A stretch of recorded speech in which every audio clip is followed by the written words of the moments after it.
Yo, it's your boy Shakes the Great, back at it again, here with another one. So, all right, y'all, I'm gonna do another review. It's one of them reviews. Y'all know YouTube. YouTube is this big old ecosystem, and you can dib and dabble in anything you want. Every now and then, I like to see what's going on the other side of YouTube, see what the ladies got to talk about. So I checked this one out, and I had to subscribe, man. I actually like this lady's channel. I would say for any young lady, older woman, whatever, woman that's already married that tends and wants to get married, y'all go check out the Happy Wife School, all right? So without further ado, we gonna get into this, man, all right? And yeah, this is one of them topics. Y'all see the title. This is one of them topics that we just got to talk about, all right? So let's go. I want to share some of the comments with you that men have shared of what their wife has said to them about why they no longer want sex. One of them, I couldn't find it again to copy and paste it, but one of them said something like, very shortly after my wife and I got married, she looked at me and said, "Aren't you glad we're married now so we don't have to pretend that we like sex?" That's something a woman said. Here's another one. My wife told me after years of no sex, when I asked her why, she said, "You are my best friend, and the idea of sex with my best friend is gross," which is why she was only interested when we first met. That's an actual excuse that a woman gave. Another common one, she says that that her hormones are always low. Another comment from a man of what his wife shared. I've been reading about sexless marriages, and eventually during an awkward, heated conversation, I asked my wife about it.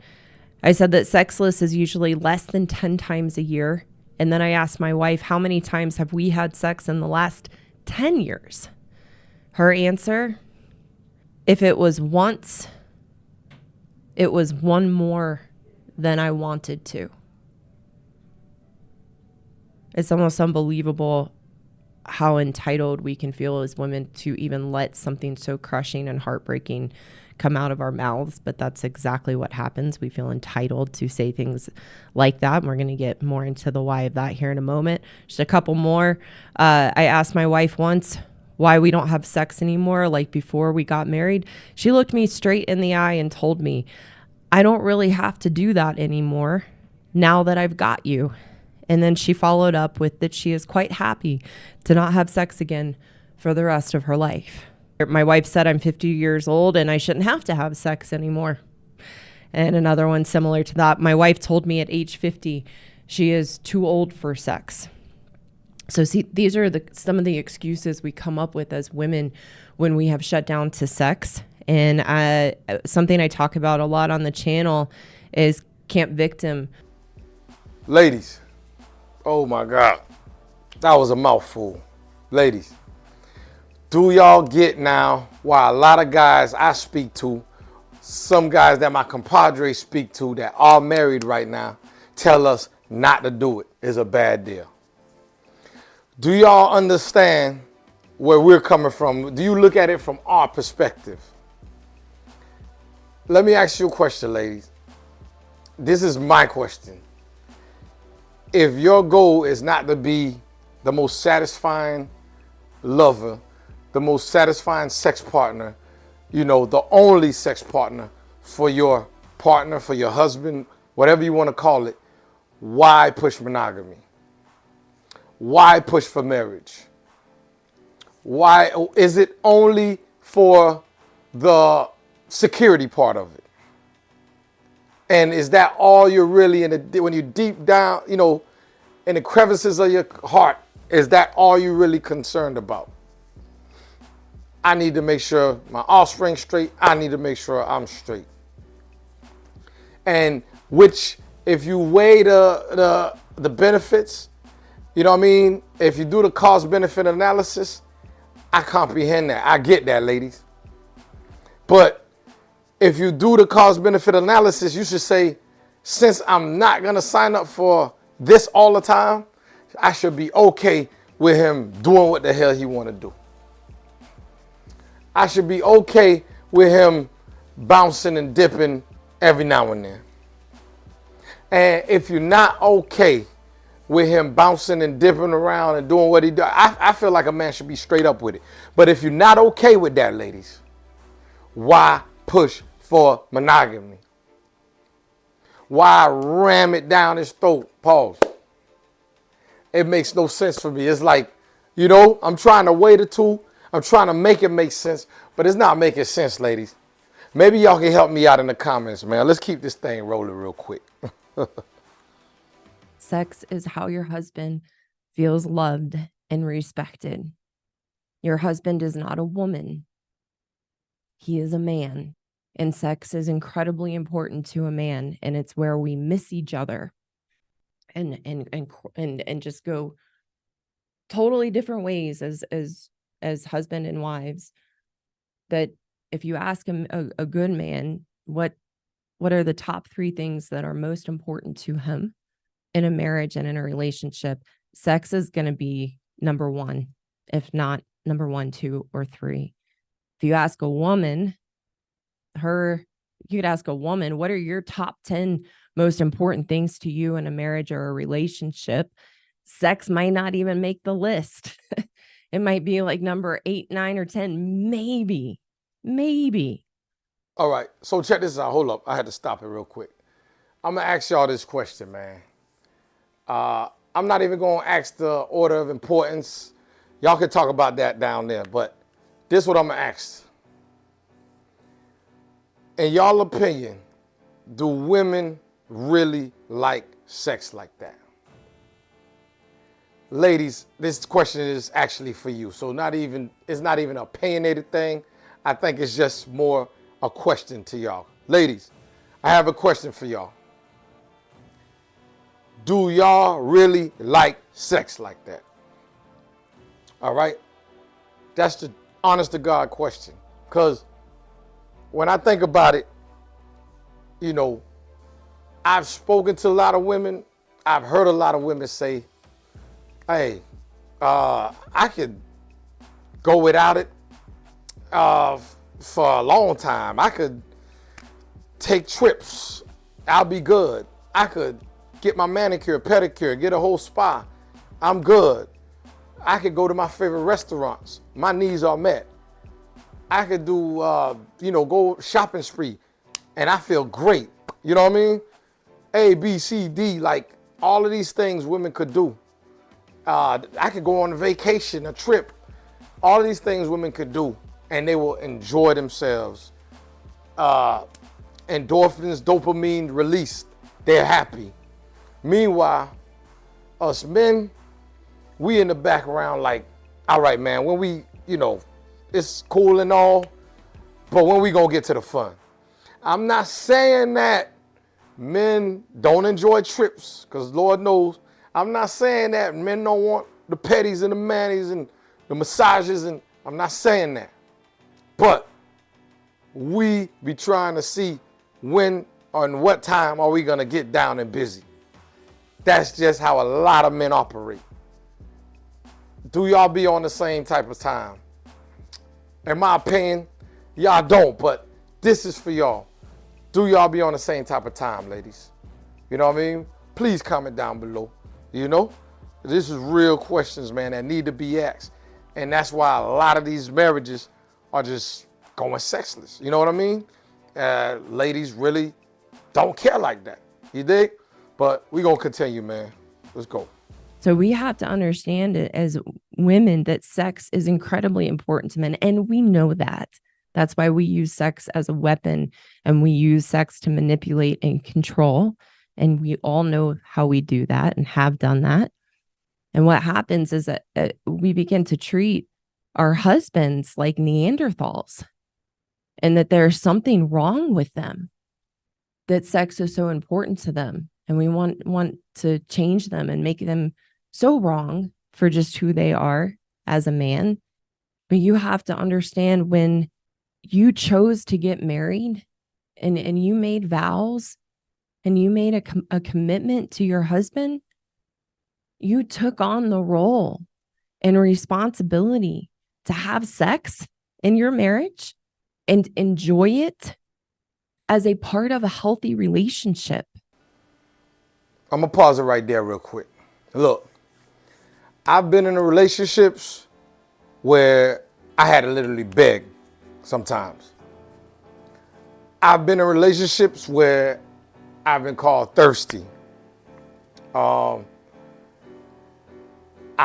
realize more and more as time goes by, you have to pick a person that matches your sex drive.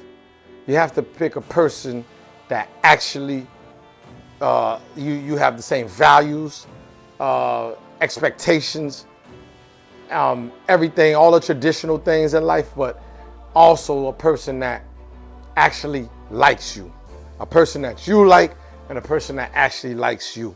That way, as much as we know with time, sex may kind of, minimize, but at least we could say if she's not there because she sees you got big pockets, deep pockets, maybe you got a chance, bro. Maybe you got a chance to where this person will just do anything for you. You'll have a great time with this person for a long period of time. She'll drain you to the point where you ain't thinking about going out cheating and nothing else like that. She's just into you physically, mentally, everything. That's a hard find. That's a hard call to ask for, but perhaps it's out there. You dig what I'm saying? But men are demonized sometimes just for being men, for being themselves. So she hit that on the head. We're going to keep it going. I just had to add that in there. Let's keep it going, man. Women need to understand, and this was, well, let me finish that thought. Women need to understand that sex is not an option, and it is not something that is inconsequential. Sex is part of a healthy relationship and marriage. And this was one of the things I've been reflecting on, because when my husband and I got engaged, I had already started withdrawing and putting a wall up around sex when in the beginning of our relationship and dating and leading up to us getting married, we had a very healthy, enjoyable sex life. And then I threw my walls up, and that's very, very common for us as women. And it was a really, really big challenge in even just my early 30s, which is so sad to me now. And I had to learn an important part of my healing in my marriage and through this decade of my 30s. In the beginning was overcoming the walls I had built around sex in my marriage. And I'm going to pause it right there again, all right? One thing I've noticed, and I just realized just with reading, understanding science a little bit, is that we just naturally have two different sex drives. Nature made it that way. Are there nymphos out there? Of course there's women that are nymphos out there. Salute to all the nymphs, man. But naturally, you're going to have men that, just because of testosterone, they just on a go. And even now, today, with men getting older and they having T-cell shots and things of that nature, it's keeping men going for even longer and longer compared to women. And unfortunately with age, mid-30s and on, due to menopause and things of that nature, menopause doesn't just attack the physical, it also attacks the mental. You heard what she said right there. You did what I'm saying? She wasn't really interested like that no more. She got cold to her husband. You know what I mean? And, so, you could do your research. Look at that.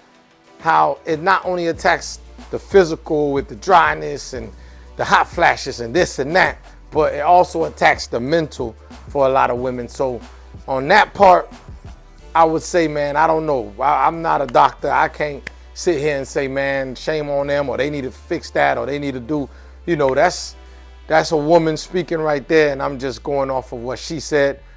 I don't know what women go through personally, but that's where I think we bump heads a little bit though. Women, especially in their mid-30s and up, going through what they're going through, and then men, still having that oomph, you know what I mean? And that readiness and that power a lot of times, and it's just not being matched. So boom, we naturally, of course, gonna bump heads. You dig what I'm saying? But all right, we almost done, y'all. Let's keep it going. And recognizing that I couldn't have sex with my husband as a duty or a chore or an obligation. When we have sex from a place of obligation or as a chore, we feel used, we feel resentful. If we're doing what we're supposed to do, that's actually a wonderful example of being nice, is doing sex to check the box and say done. Maybe I bought myself a week or two and then shutting down.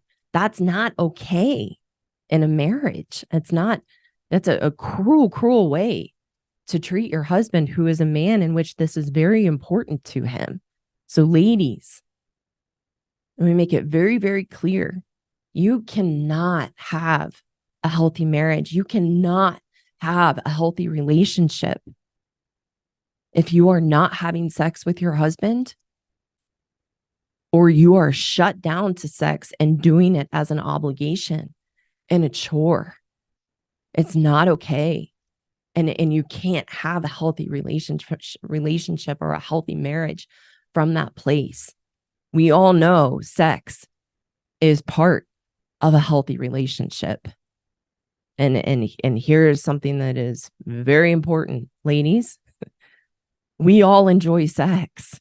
If you remember when you met your husband, or before you met your husband and you were dating and having different relationships with men, we couldn't wait. We couldn't wait to get together and meet up for a date and know where that was going to lead. And we can reflect back to the beginning of our relationship, before we got engaged, before we got married, and we were in the newness. We loved and enjoy having sex. We begin to put our walls up, and I'm not going to get too much into that, but let me stop it right there, man.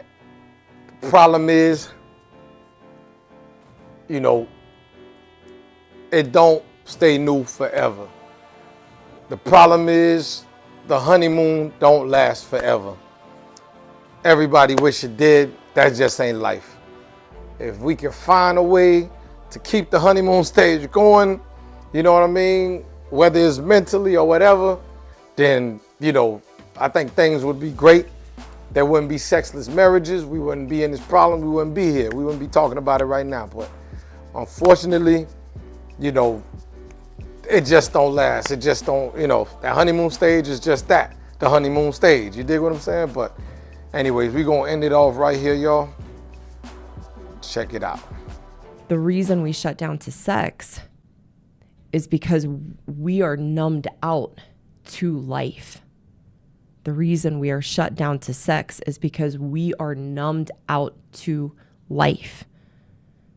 When we numb out to life and numb out within ourselves emotionally, then that gets reflected in our relationship with sex. Sex puts us in an arena with our husbands to have to actually open up and feel. And if we've shut ourselves down to life, we've numbed ourselves out to life, we don't want to engage in anything that is going to cause us to have to feel. We don't want to feel anything good or pleasurable. We don't want to feel anything negative or bad from that place. We effectively numb ourselves out. And so not only, this is really interesting, and this was my experience, and many women have shared this with me also, is not only do we, because we're numbed out to life and then numbed out to sex, not only do we numb out emotionally to sex, we also physically numb out to sex. So we become numb down in our female sexual anatomy and have turned that part of us physically off. It cuts off any interest, desire, or pleasure. When we have a wall up to life, a wall up to ourselves, a wall up to sex, it cuts off any interest, desire, or pleasure. Look, I'm not going to comment on that too much. Y'all heard the lady. Ladies, stop building that wall. Stop numbing out the life. Stop going into y'all little shell. Look, if y'all want more from her, go check her out. Go check her channel out. I'm going to leave the link in the description. She actually tells you, ladies, how to get out of the, that vibe, that numbness, that wall y'all put up, that place where y'all go in y'all minds, emotionally, mentally, to where it's like, I want to stay away from this guy. I feel like this is a chore every time he asks for it, et cetera, et cetera, et cetera. So I'm gonna let y'all go into that if y'all want to learn more about that, and if y'all want to be better wives or better future wives. Look, I'm not a married man. Hopefully one day I may, but in the meantime, this is just to show. So I didn't do this from the perspective of, I'm married and this what married men and I are going through. I'm doing it from the perspective of, Shakes, why aren't you married yet? Well, besides, the divorce thing, we ain't gonna talk about that stuff. We're gonna talk about what goes on in the marriage. And this is something that goes on in the marriage. And a lot of guys tell me about this. I read about this a lot. And yeah, it's scary. A scary aspect to know that. It's a scary aspect to know that somebody can control your dopamine release, that somebody can control your endorphins, release. Somebody can control, how happy you can be or how happy you want to be. You dig what I'm saying? And that's something that I fear. That's something that I wouldn't want somebody to just have total control over me on that. I'm my own captain. I'm my own, God on here on earth. I control and steer myself, and I won't let nobody control the pleasure aspect of me. You dig what I'm saying? If we gonna have a good time, we gonna have a good time. You dig what I'm saying? And let it be that. If not, then let it be that. Hey, I'm gonna leave it right here. Seitz the Great. Y'all like, share, subscribe. You already know. One.